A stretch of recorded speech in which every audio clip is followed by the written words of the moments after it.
In this video, I'm going to explain exactly what an NFT is, because honestly, we were looking them up and they are really confusing. So in this video, you're going to learn exactly what they are, why they are valuable, because that was our biggest question, and what the buying process looks like. So a non-fungible token, also known as an NFT, is a type of digital token or asset.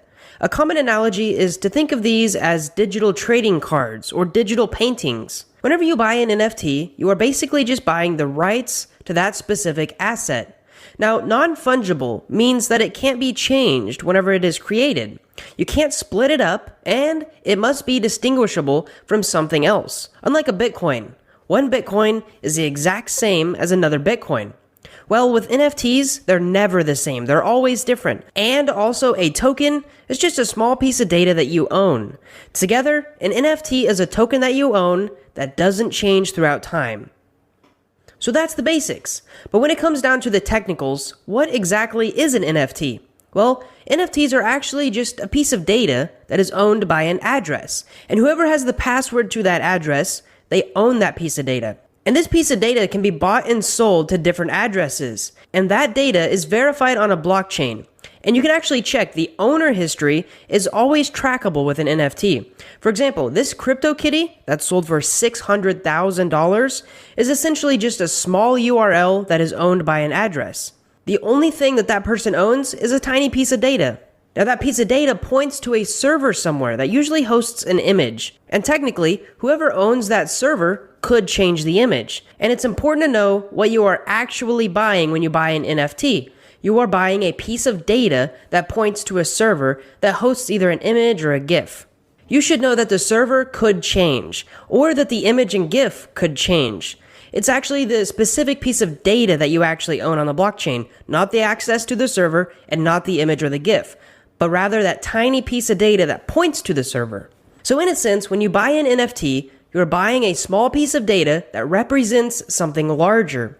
Kind of like buying a stock. You're not buying the entire company, and unless it's a dividend stock, you're not actually getting anything from it. So this brings us to the question, why would you want to buy an NFT? And there's many reasons, but right now the main reason most people are buying is because they see NFTs as collectibles in the investment category.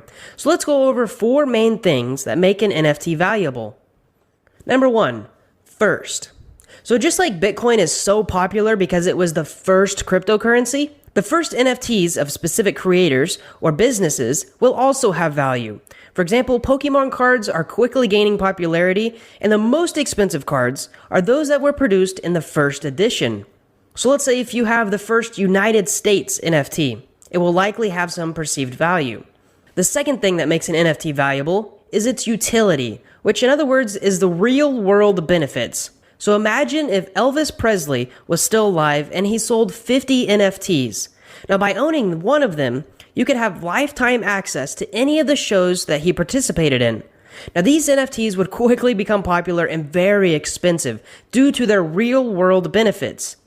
Personally, this is the only reason I would buy an NFT, is if it had a real-world benefit. And I think in the future, almost all NFTs will evolve to have this sort of aspect. Creators will sell NFTs for income, and in return, have a membership community or do a monthly lunch meeting or something in that fashion. The third thing that makes an NFT valuable is if it's unique or rare. So for example, think of the Mona Lisa.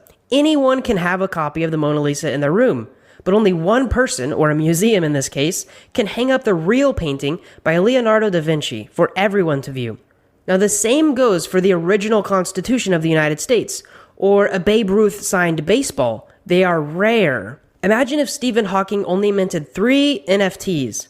They would be very valuable because there's only 3 originals. Even if they're just pictures of the universe. Other people could have that picture, but they wouldn't have the original one minted by Stephen Hawking. The last thing that I've found that makes an NFT valuable is ownership history. So for example, what's your favorite celebrity? Mine personally is Robert Downey Jr. So let's say he decides to sell his leather jacket and buy a new one. Well, when he first bought that leather jacket, maybe he paid $200 for it. But me, I might pay $800 just to have the same jacket that Robert Downey Jr. wore. Now the same goes for NFTs. Someone might be willing to pay $1 million of an image of a duck that Barack Obama owned at one point. So keeping these in mind, you should think about what actually makes an NFT valuable. If an NFT is the first of its kind, if it has a real world benefit, if it's rare, and if someone important owned it. These are questions to ask yourself during valuation of an NFT. For example, does buying Jack Dorsey's first tweet for $2.5 million fit any of these? Let's go down the list. Is it a first? Yes, it actually is the first NFT in that category. Second, does it have utility? It does not. You don't get to change the tweet and you don't get to advertise your business or something like that. Third, is it unique? Yes, it is unique.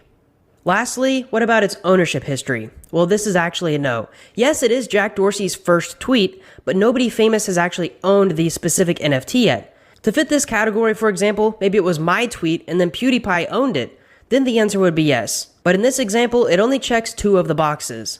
So if you buy his first tweet, you're basically betting that someone else in the future will want to buy it for a higher price. Because holding that NFT does absolutely nothing for you. There is no utility. You're buying it as a novelty or as an investment. Unless one day Jack Dorsey says whoever holds that NFT he'll have lunch with once a month. Then the value would skyrocket. So now that we have kind of went over what they are and how they work, let's go over how popular they quickly become. Just look at this Google Trends data of searches in February and March in 2021. In fact, that's what inspired this video. We knew absolutely nothing, and so we created this video to help people because all the stuff that we were looking up was very, very confusing. So if this video clears anything up for you, make sure to click that like button.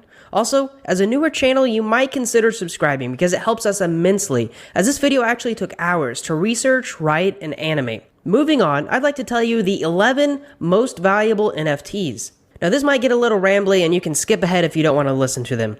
Number 1.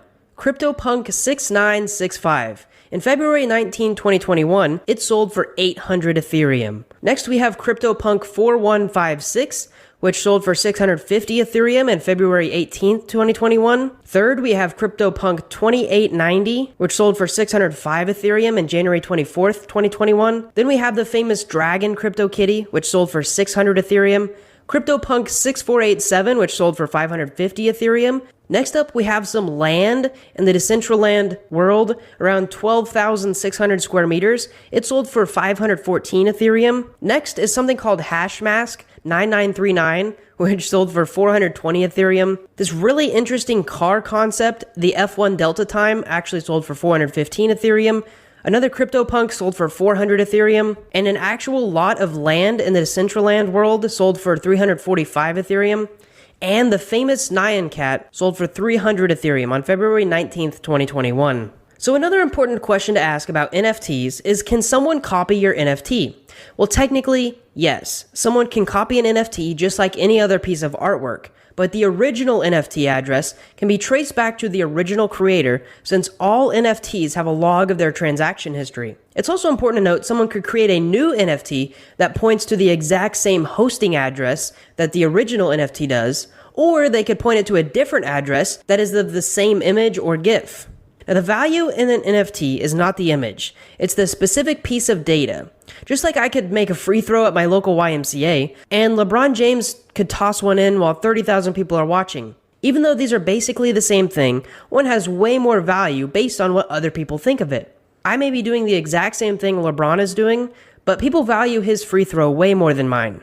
Another question you might have moving into the NFT space is, how do you buy an NFT? Because purchasing an NFT is actually quite simple, and it's probably the same difficulty as purchasing a stock of a company. Now, you should know most NFTs are sold on marketplaces, kind of like eBay, Amazon, and Facebook Marketplace, but that specialize in NFTs. One thing that might be a drawback of buying NFTs is that they are usually purchased with Ethereum, so you'll likely need to own some actual Ethereum before you purchase a CryptoKitty or an NBA Top Shot. Buying cryptocurrency and trading it to a wallet that you can buy an NFT usually takes some technical skill on transferring crypto, because if you do it incorrectly, you could lose all of your money in the transaction. So here are the 4 most commonly used NFT exchanges that allow you to buy and sell NFTs. app.rarible.com, niftygateway.com, OpenSea.io, and superrare.co. So whenever you go to buy an NFT, the first step is to create an account on that specific website. Step number 2 is that you'll either have to buy crypto on another exchange and then transfer it to the wallet on that exchange. You should know NFT wallets are very similar to any other cryptocurrency wallet. They usually have a public and a private key. And for those wanting the technicals, most are based on the ERC721 protocols. But I promised that I would not get too technical in this video. And then lastly, you can actually bid like an auction and pay for whatever NFT that you're attempting to buy. And if you win, that NFT will get added to your account and then stored in your wallet. Which brings us to the next question. Where do you store your NFT? Because now that you've purchased your NFT, you're probably wondering where the heck you store it. Well, you store it on a wallet. You'll want to make sure that it's safe and accessible to show your friends and other people what you've recently purchased. Now, the best way to store your NFTs is on a hardware wallet. Something along the lines of a Ledger Nano, where it can be offline and protected. But if you're wanting to keep it online, here are some online applications that host wallets for you. MetaMask.io, TrustWallet.com, and Engine.io. And if we were to go any further in on this process, it would probably take quite a bit of technical knowledge, so I'm sorry to say that's where this video ends. I hope you found it helpful, and I hope it clears up some confusion. Ending this video, please don't forget to like the video and subscribe so you get future Whiteboard Crypto videos just like this one. We promise to keep it simple for you. Thanks for watching, and we hope to see you in the next one.